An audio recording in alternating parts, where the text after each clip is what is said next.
welcome everybody to another one of these Zoom classes. And I think we're all learning from this, so give me some lack of space and stuff.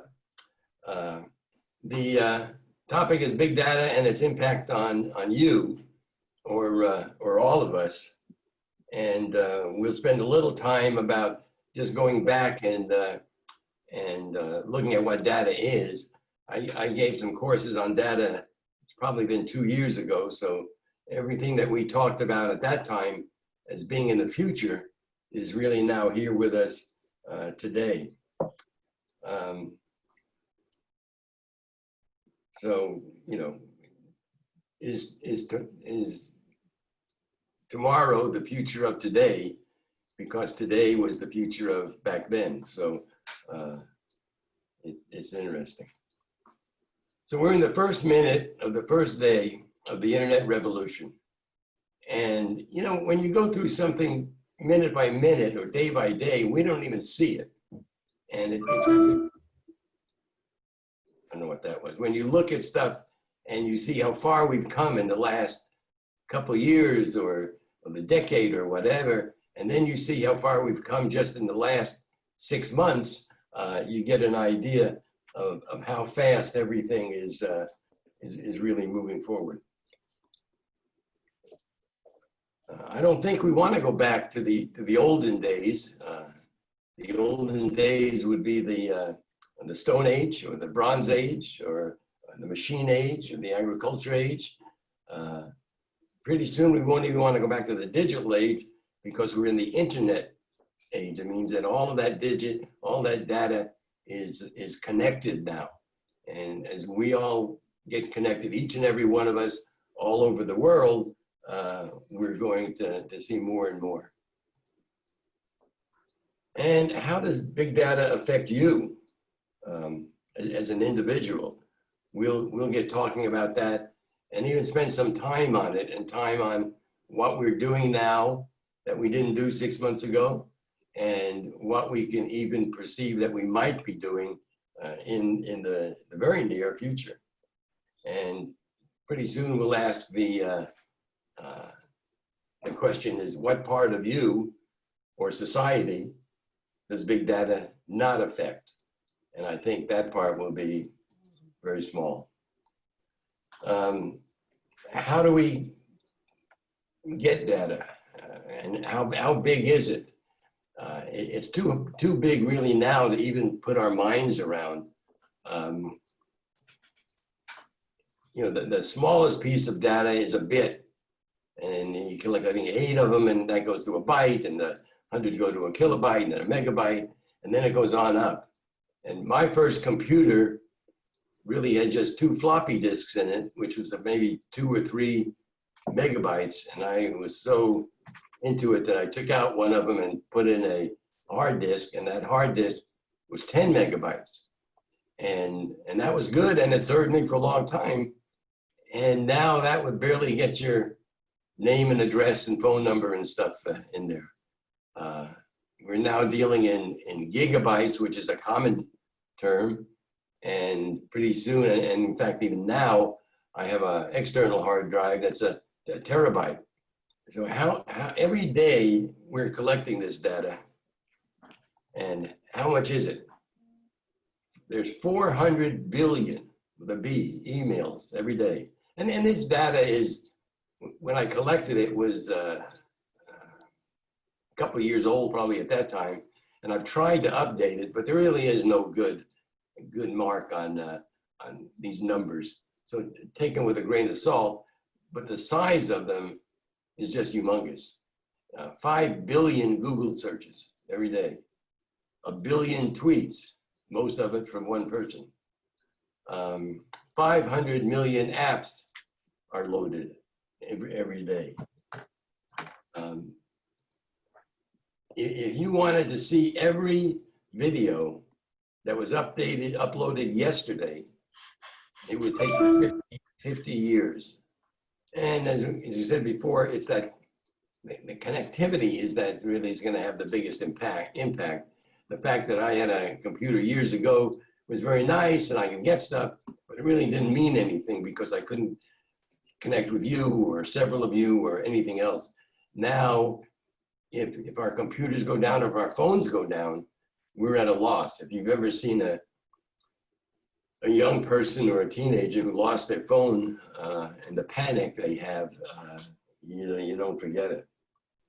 90% of the data created by humanity has been generated in just the last 2 years. Now, we've been collecting data for a long time. That goes back to the caves where they wrote on the walls of the caves, and they stored it. When that cave got filled, they went to the next cave. But then they went into the smaller things like I just talked about, and now they're in the terabytes at humongous amounts that we just can't get our hands or my minds around. We collect it from all over the world, everything. People are now becoming used to this, and you're beginning to see companies that are really plotting our future. Smart cities with tens of thousands or maybe hundreds of thousands of surveillance cameras around, the wearable technology. We want Fitbits, so we know how far you walk and what you do. Everything in your house has the ability to be activated by us. Our cars get all this information, some of which they tell us and some which they don't, because I get a message from my car dealer every day or not every month. It tells me how much air is in my tires. So every possible thing you can think of is soon going to be connected to everything else. And that's where we collect it, and then we're going to store it in those big places. And we have the ability to put that now, not in my big desktop, but in my laptop or my phone or my camera, that you've all seen at every stop sign, every place. There's my car again that has, I don't know how many sensors in it, but they can tell us just about everything we want to know. And this was just the fibers in the clothes that we're going to wear, and it will be adjustable so that as you gain weight or lose weight, that your clothes will still fit you. Whether you'll be able to change the color of it or the style of it, I don't know. Maybe that's the future. Maybe that's what we're looking at. We stored it in that. On the left is the little hard disk that I had that had 10 megabytes. For years, I was on these floppy disks, which each, I don't know, was like 1 to 3 megabytes. That's the thumb drive that we use now. That's the largest one I have is 16 gigabytes, but I think that's relatively small now by other standards. We store that in things like to the left, but maybe that's now just a couple of thumb drives and stuff. And everything's in the cloud, so when it's a cloudless day, I don't know where our stuff is. We accumulate that stuff in all sorts of collections. Every time you go to the store, that store collects data, every place else. And they take this and they aggregate it, meaning they put them all together, it melds together. There's other algorithms that help that. And sometimes that data tells us things that we weren't even looking for. But it's making large areas of stuff that can be analyzed, used, sold. Sometimes that data that we give away freely is worth a lot of money. We'll talk about that in a couple minutes. But data is worth something, and we don't seem to get much of it. Then there are people who mine that data. They take all this data individually or that's aggregated, and they put it together and analyze it and do things. They use algorithms to try and decipher what all that stuff means or does. Just always remember that the algorithm is written by a person and also carries that person's biases and goals and everything else with it.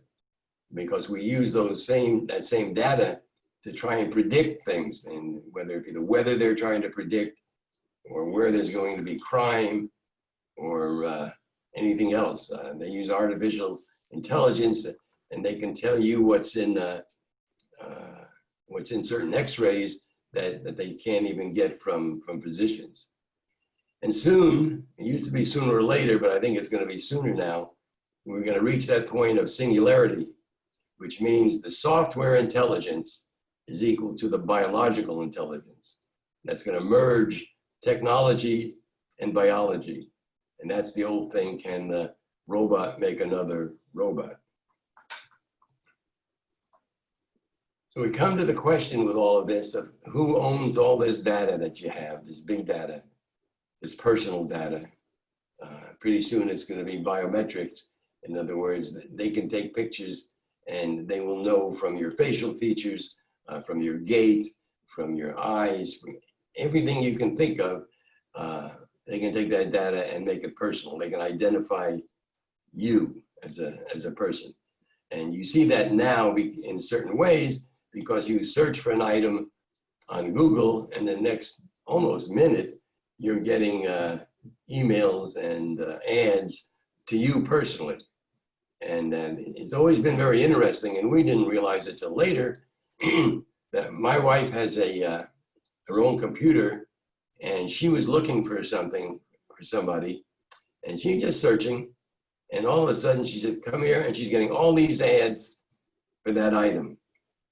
And I went into my computer and I was getting nothing, none of those ads.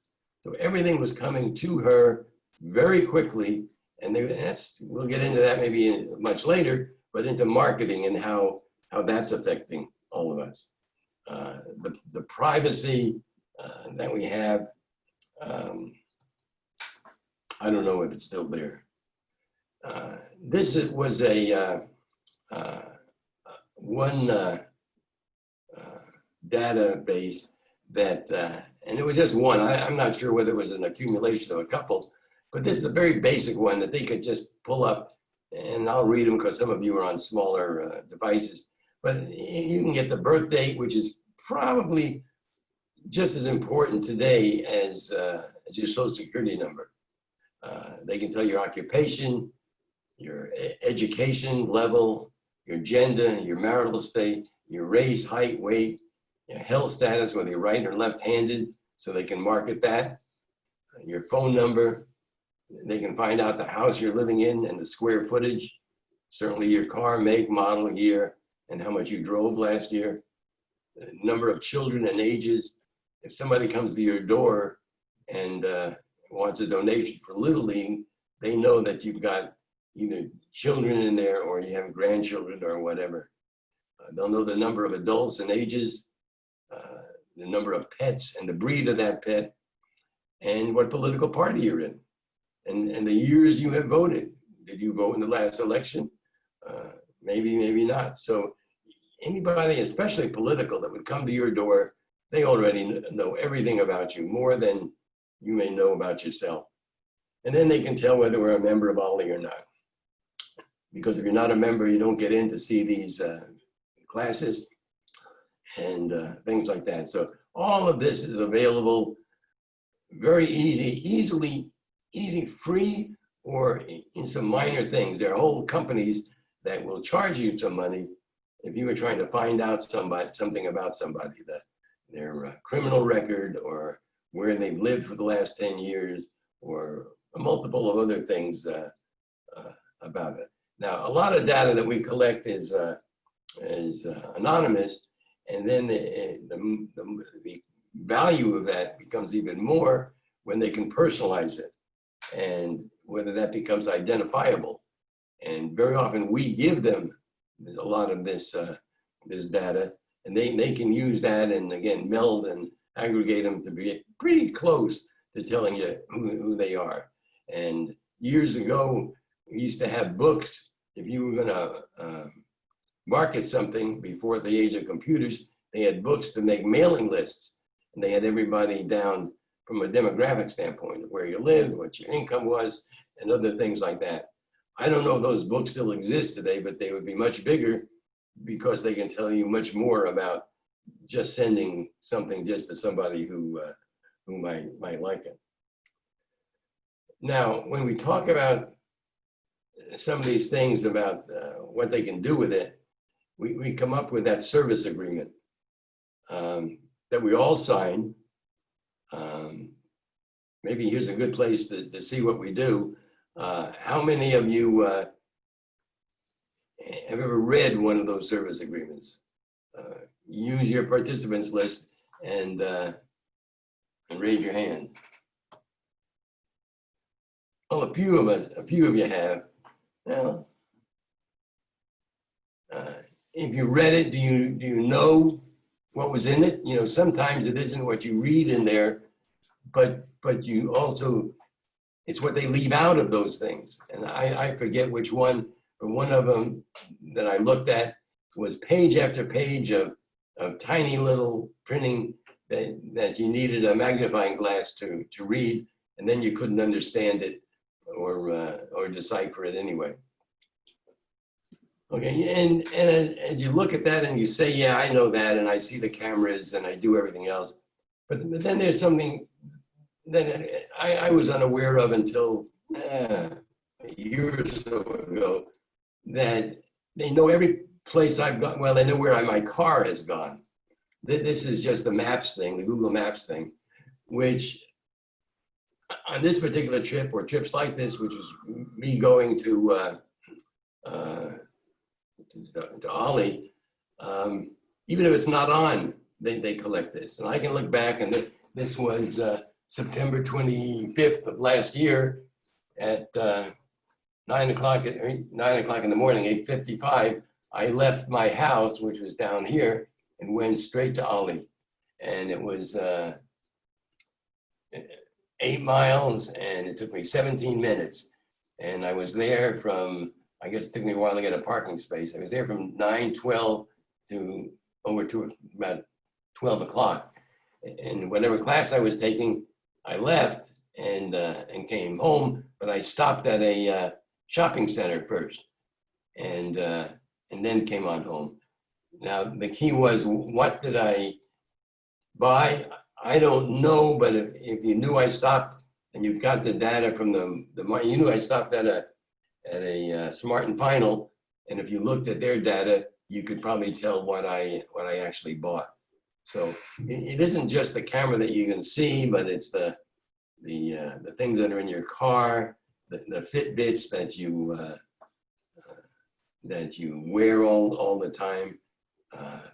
You can tell where somebody has gone, the days of where did you go, or what did you do, because you can see if they go to the same place every time, and where they go and how long they're there. You can probably even see what their heart rate was there, so you know how excited they were to be there. I'm going to read this one here, which really is something that could be done. Oh, that could be done now. I'll read it so you don't have to try and read. You don't have it on you. It says, "Hello, Gordon's Pizza." No, sir, it's Gordon's. No, it's Google's Pizza. Sorry, I must have got the wrong number. No, Google bought Gordon's Pizza. Oh, okay. Take my order, please. Sir, you want the usual? The usual? How do you know me? Well, according to your caller ID, the last 12 times you ordered pizza with cheese, sausage, and thick crust, okay? Oh, that's it. Go. Sir, may I suggest to you this time you try some ricotta cheese, arugula with and tomatoes. I hate vegetables. But your cholesterol is high. How do you know? Well, the lab subscriber's guide tells us that the results of your last blood test for the last 7 years. Okay, but I want my regular pizza. I already take medication. But you're not taking your medication regularly. 4 months ago, you only purchased a box with 30 tablets at Drugstore Network. I bought more from another drugstore. It's not showing on your credit card. I paid cash, but you did so without taking cash out of your bank. Your bank statement doesn't show it. I have other sources of cash. It's not showing on your last income tax unless you got it from an undeclared source. What the hell? I'm sick of all this Google, Facebook, Twitter, WhatsApp. What the hell? I'm going to an island without Wi-Fi, without internet, where there's no mobiles and nothing to spy on me. I understand, sir, but you'll need to renew your passport as it expired last week. That's data that's collected. Now, I'm not saying that it's done at this point. They could do it. And if there's a reason, they will do it. That's good. If you've ever phoned AT&T or any company, when they answer, if they answer, they know who you are. Their caller ID tells you what they are, and they have a history of every time that you've called. Your car knows, Amazon knows every purchase that you've ever made from Amazon. Yeah, these are things that I didn't realize until I really stumbled upon them. Same thing with Google Maps. So who knows what they know about us or what they can find out about us. There's all sorts of things. Okay, the privacy is the other thing that you hear about so much, and how that's affecting our lives. You can't live a anonymous life anymore. So who won the war on privacy? Who lost? What's normal? What's normal today and what will be normal tomorrow? It started with the smoke signals. All you needed was a fire and a blanket, but everybody knew that. That was not personal. Everybody knew that.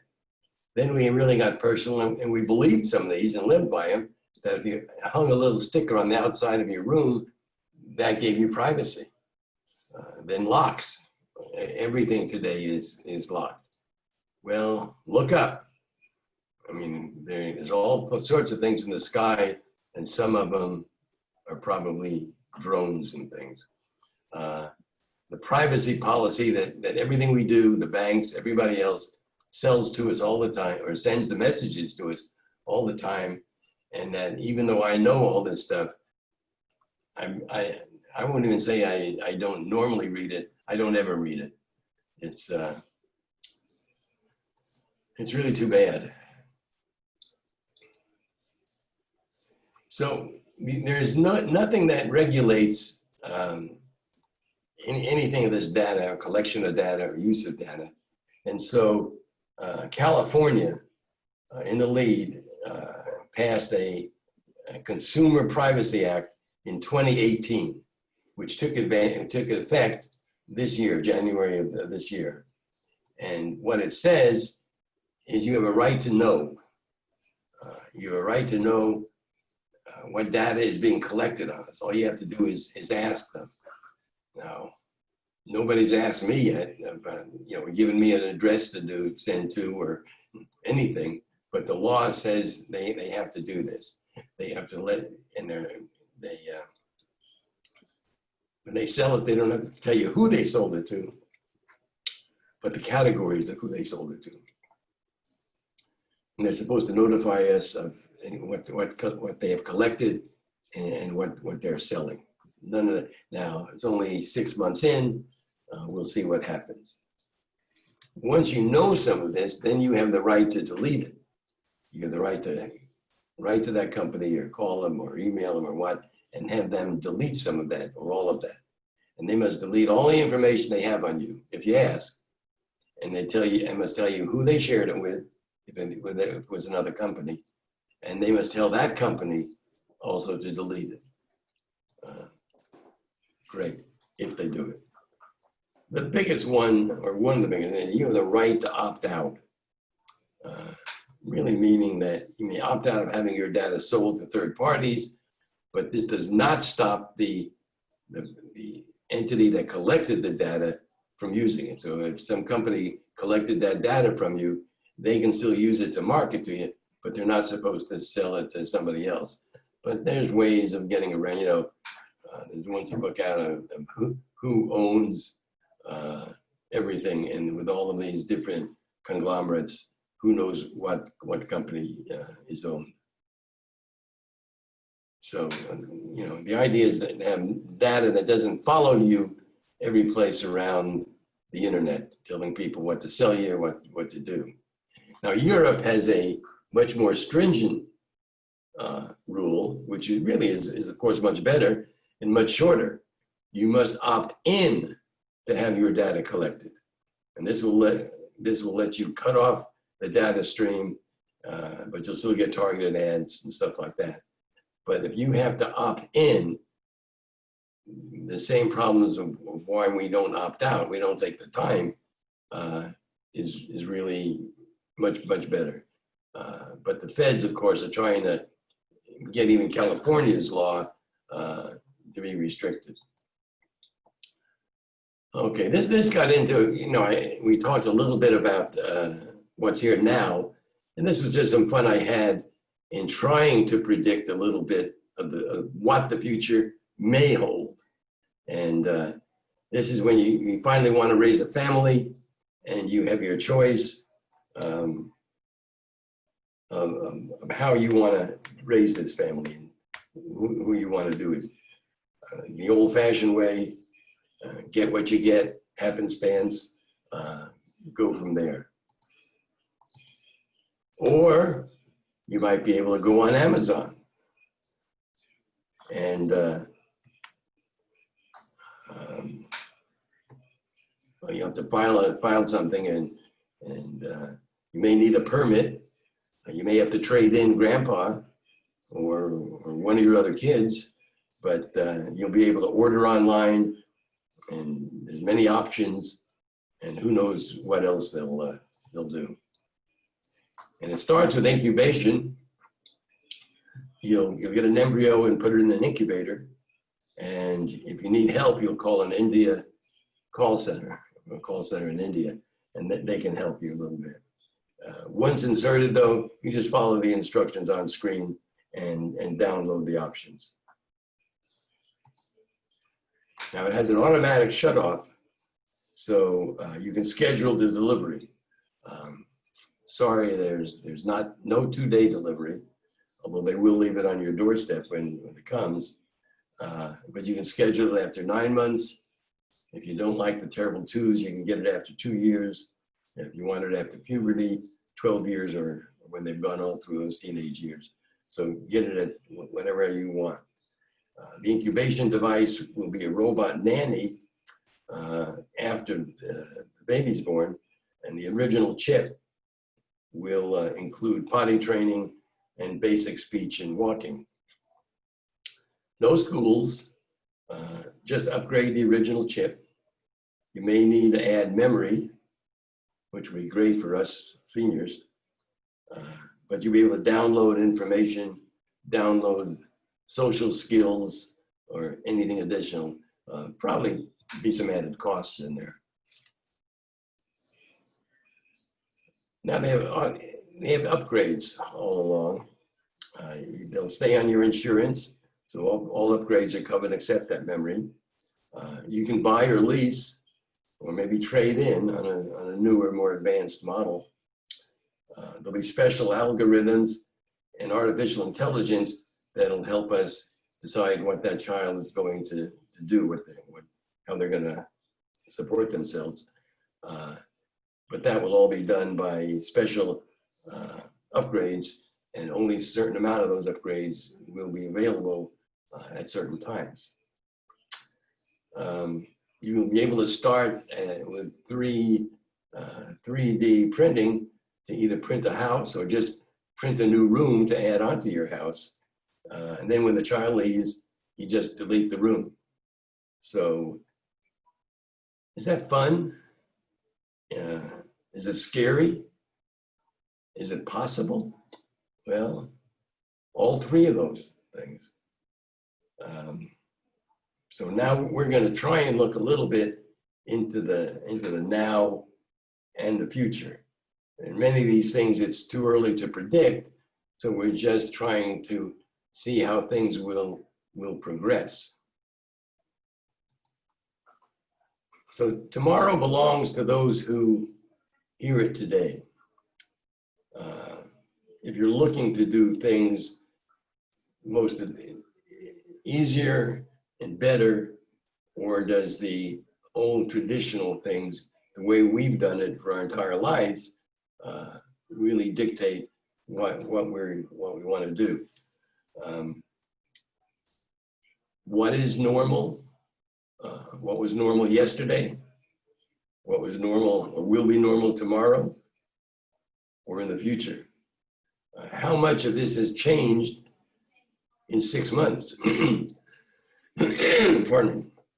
When I was starting to do some of this months ago, and it was before the pandemic, everything was different. I don't think the pandemic has changed a lot or brought new things. It has just accelerated what was going on before and accelerated it to an astronomical speed.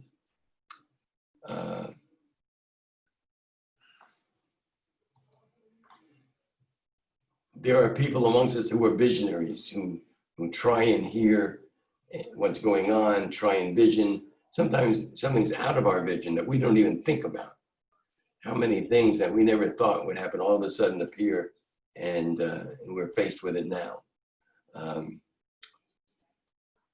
The future is just a guess. We don't know if there's going to be new technology or new algorithms. Necessity is really the guiding light of innovation. The person who says, I get stickers in my socks when I walk across the field, he becomes a visionary because he does the fasteners that they can do. So it's just, it's amazing. And we'll always accept something as being the best when maybe it isn't, or maybe we have to sometimes take a step back.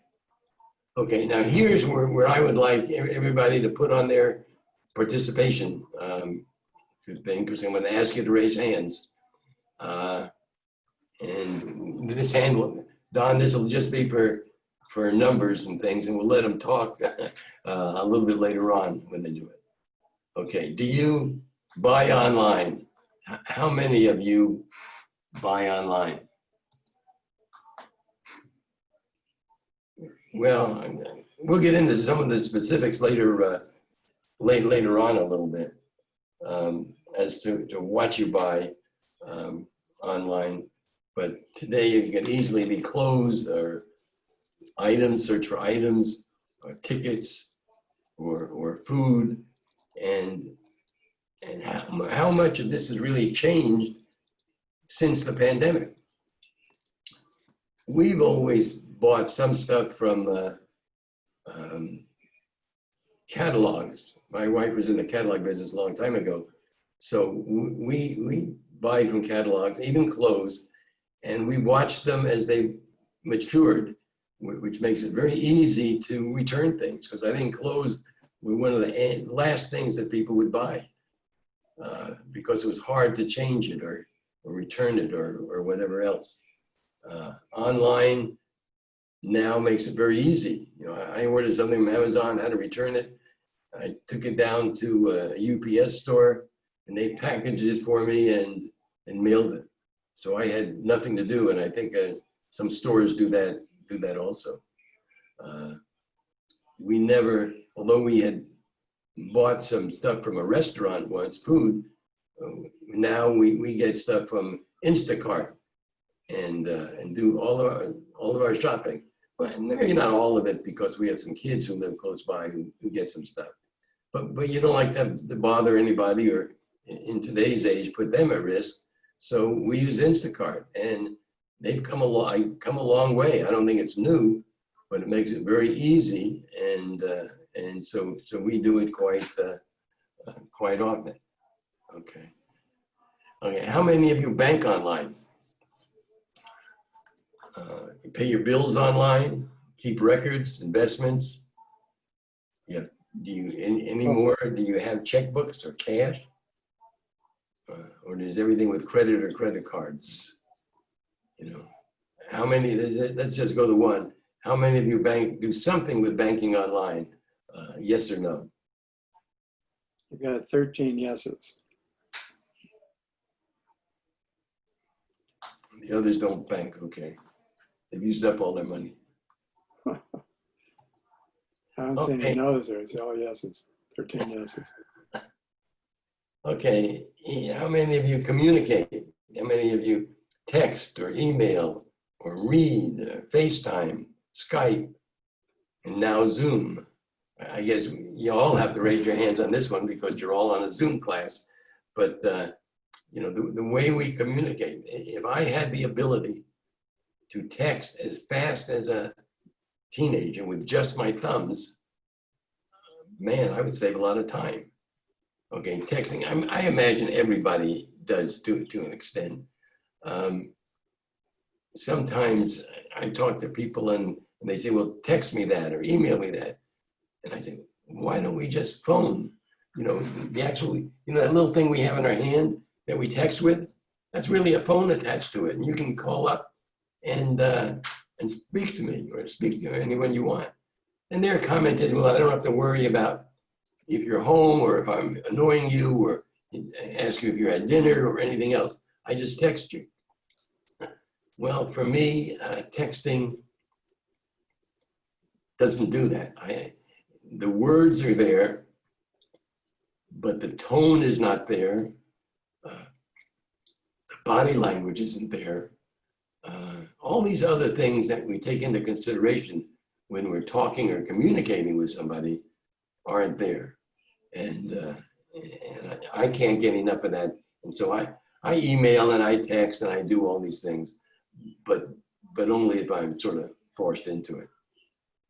But there's a lot to be desired. I guess my biggest concern is that the email and text have taken over for communication. When we sit out in the patio at OLLI and down at the other end, all the kids are sitting, they all sit around this big table, all on their phones. And I once asked one of them, I said, are you talking to the one across the table? I mean, it's silly. It's really, I don't know. That's the way it's going. An old fogey, you know, my normal is, I'm trying to hang on, I guess, to some of that old normal. But you have to let go. And although I think I adapt fairly well and accept a lot of these things, I truly don't accept them full. Social media, pardon me? It's not just the young kids. Before the coronavirus put us in our homes, my 35-year-old daughter said to me that the least thing that she uses her smartphone for is to make telephone calls. Right. I'll bet you a lot of them don't know. The only reason that they know telephone numbers is so that they can connect with them through messaging and stuff. It's something just like we don't use, at least I don't use a lot of texting because it's not built into me. And I pick up my phone, I want to talk. They have come with this from birth. And so when they pick up that same, if you notice, they don't call them phones anymore, they call them devices. When they pick up that device, they text. And, you know, it was back in the, I went to once a World's Fair in New York, God, that ages me.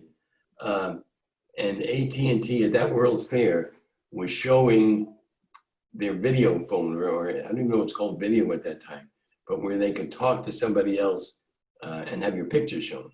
And that was really in the future, and that was sci-fi and all the rest of it. And we're there now, you know, whether it be FaceTime or Zoom or whatever else.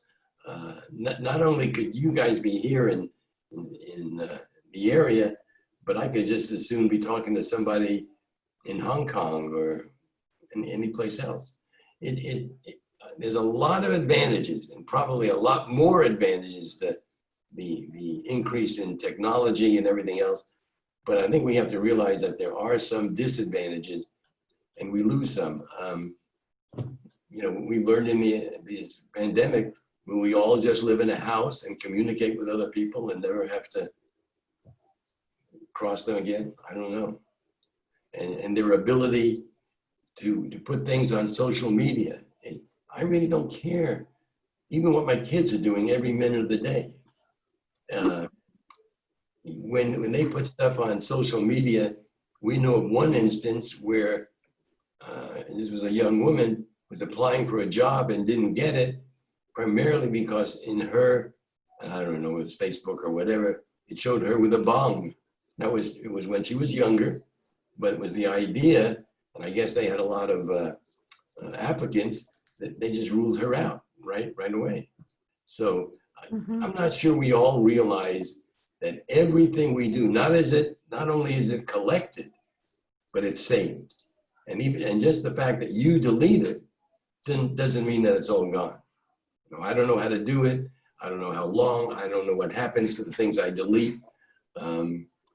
But it's there. When they start delving into something, they can tell. If something happens on the street, like in some of these protests, the number of phone cameras and everything else that produce everything actual time, again, is humongous, is there. And that, when they investigate, that's what takes time sometimes to collect all that. And people are on these social media, not one, not two, but sometimes 5 and 6. And I guess the newest one is this TikTok, which lets you take 60-second videos, and I've never been on it, I don't know, but that's the way they do it now. The young kids do all sorts of things, some of it good, some of it bad. It's a full-time job to keep up with all the new ways that they're communicating and using social media, dating. I used to have to find somebody who you liked, and you wanted to ask them out. As a boy, you got very uptight. You had to go to this girl and ask her, would you go out with me? And she could say no. Nowadays, you go online to somebody you've never met before, and you say, let's meet for coffee. Okay. And some of them work out. Some of it's good. I've heard very good stories. And I've heard some very scary stories. But from what I understand, that is a big part of social interaction today, is doing things online, dating online. We shall see. Any questions or comments? Any answers to this? Sometimes social media has its advantages. A couple of nights ago, a police helicopter was circling and circling and circling over where we live in Yorba Linda, and I couldn't find out anything on the web as to why it was there. Very, very unusual behavior. So I texted my younger daughter saying, we have a police helicopter circling over our house. 60 seconds later, she came back and said, there's a demonstration on Main Street in Yorba Linda, because she'd picked up a tweet from our federal representative, Gil Cisneros. Thank you, Twitter. I'm not on Twitter, but my younger daughter was able to figure it out in 60 seconds. It's amazing. You ask a question today and they go online and they Google it and they get their answers. Do any of you, here I live in North Tustin, and they have a group called Neighborhood something. Anyway, it's everybody within the neighborhood, and they have some parameters to it. And they just Google it. And when you said the helicopters, because somebody put on there, why are the helicopters going over our head? And get answers very, very fast. When they also tried to put together a group of people who would go out and help other people. Get groceries, go this, go that. I'm going to a grocery store. Does anybody need anything? And these are small groups of neighborhood people who are going back to the way it was years ago. You know, do we have neighborhoods today? I have neighbors that live close by that I've never, other than wave at them as I take my car past them, I don't know them. I don't know their names, their kids, anything. And Claire's got a question.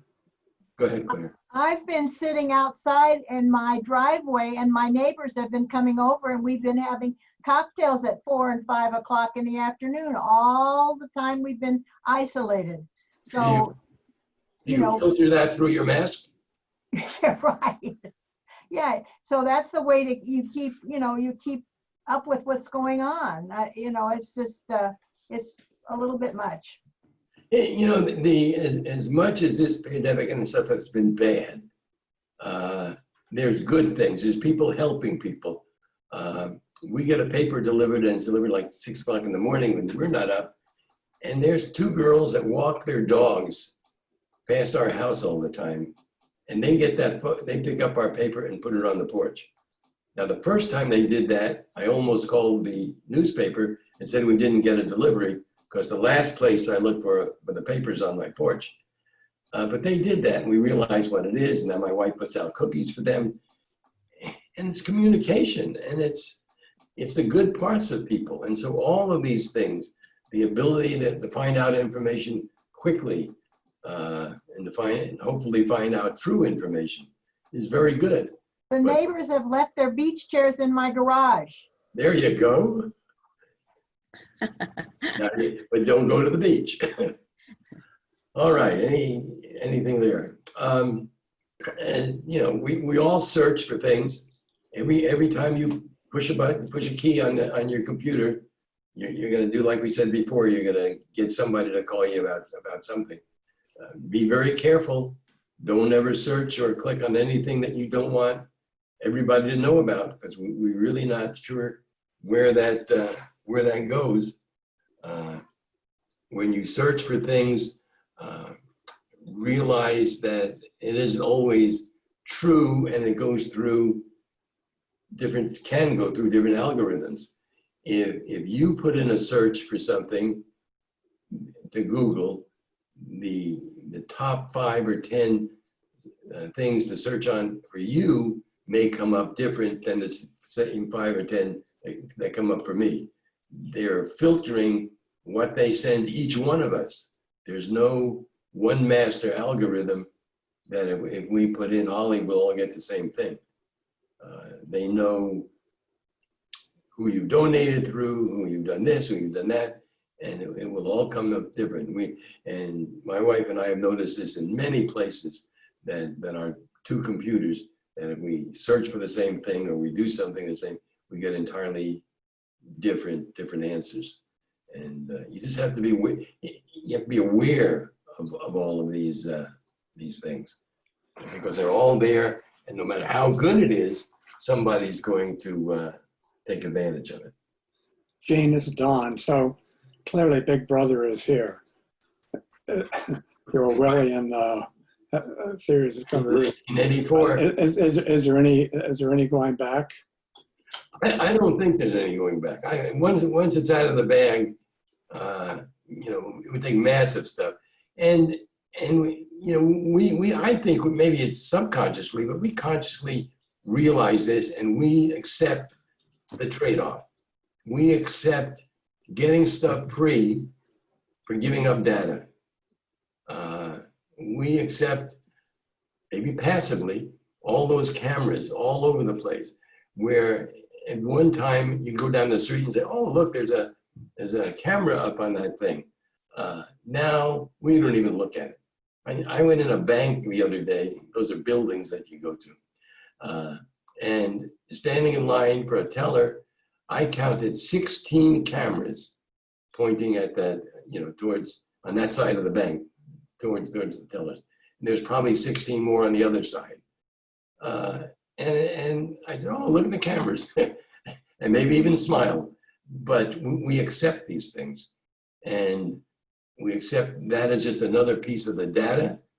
And we don't even think of what they can do or want to do or plan on doing with that, what they collect. How are you going to travel in the future?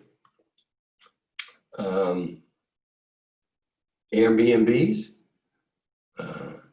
How many of you Uber?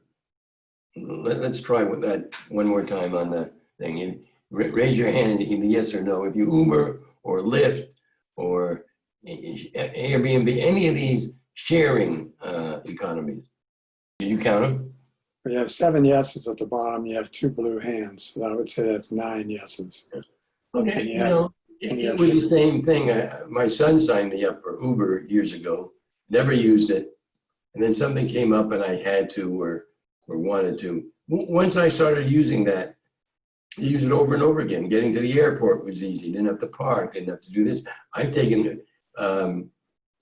We downsized to just one car a while ago, and we didn't have a car available at that moment. My wife was doing something, and so I Ubered to OLLI, and it was very easy.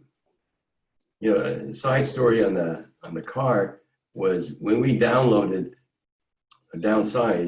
went to AAA, who carries our insurance, and said, "We're going to take a car. We're selling a car. Get it off our insurance." And he said, "Oh, that's easy. We can do that." And he said, "Okay, it's off your insurance." He said, "That's only going to cost you $250 more." And I said, "Whoa, whoa, whoa, whoa, whoa, whoa, what?" I said, "I'm not adding a car. I'm deleting a car." See, we even use the right words these days. Anyway, as we travel, we'll, you know, you can buy tickets, you can buy all sorts of things. I read something recently about, you know, they will expand the same way Uber and Lyft work, where you can call a car. Will you be able to call a minibus or something? In other words, will there no longer be bus routes? It will be determined by how many people they have going to a certain place, and they can change and pick up other people on the. Now, it sounds far out, but it certainly sounds possible. You know, they can do things and do things fast, quickly. You ask it to do something, or I don't understand how these things can be so speedy. It takes me longer to write in a question to Google than it does for them to come up with an answer. But they've all become very good. And to me, Uber and Lyft were good. I always ask the driver how they liked it and all this sort of stuff. And most of those guys and women all liked it. And they weren't driving full time. They were doing it as an extra. One guy said he got up early in the morning to take his kids to school, and then he Ubered for a while, and then he went to work about 10 or 11 o'clock.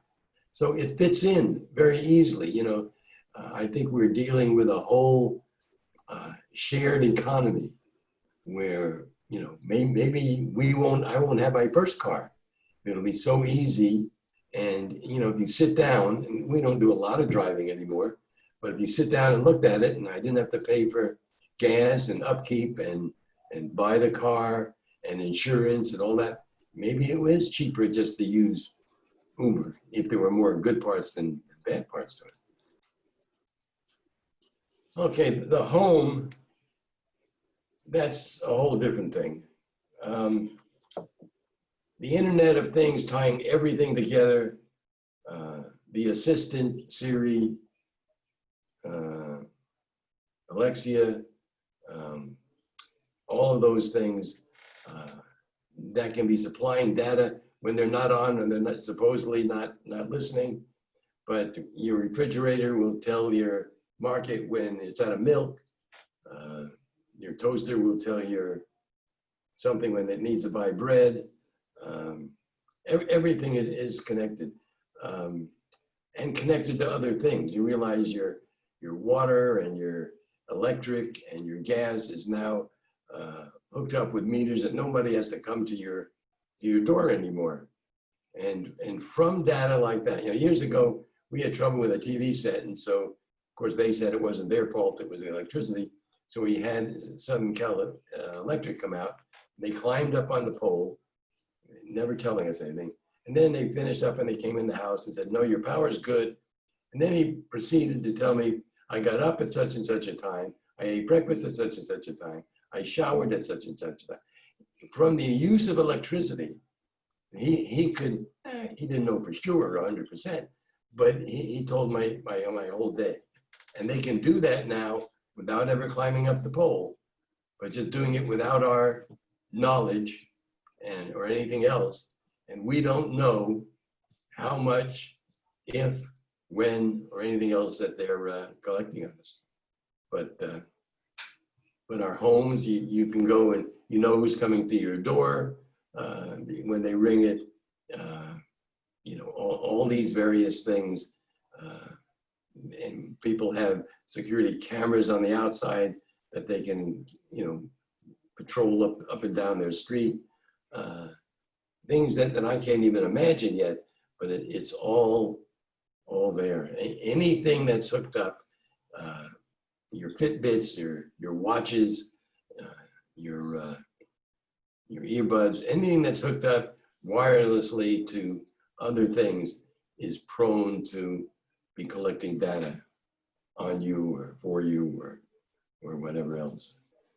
Okay, it's almost 11:30. Maybe we'll stop here and pick up next time. We're going to get into the various things we've talked about, health and jobs and buildings, and, all this sort of stuff, a little bit deeper, which I'm hoping we'll get a lot of participation on your parts, and will help me out too.